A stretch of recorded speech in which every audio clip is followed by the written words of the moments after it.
চট্টগ্রাম ফিরিঙ্গি বাজারে অবস্থিত অবৈমিত্র ঘাট অনেকের কাছে চেনা আবার অনেকের কাছে অচেনা, তবে এটি একটি পুরানো স্থাপনা। এই স্থাপনাটি নির্মাণ করা হয় 1949 সালে। তখন কোনো ব্রিজ ছিল না, অর্থাৎ নদীর এই পার থেকে ওপারে যাওয়ার জন্য একমাত্র অবলম্বন ছিল এই ঘাটটি। যদিও বর্তমানে নতুন ব্রিজ থাকার কারণে এই ঘাটটি তেমন একটা ব্যবহার হচ্ছে না, তবে যারা এই ঘাটের আশেপাশে বসবাস করে তারাই বর্তমান সময়ে এই ঘাটটি ব্যবহার করতেছে।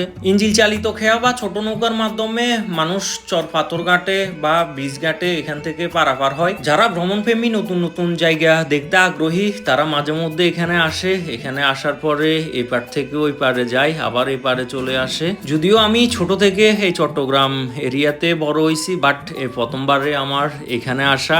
আর এখানে আসার পরে আমি এই ঘাটটাও চিনলাম।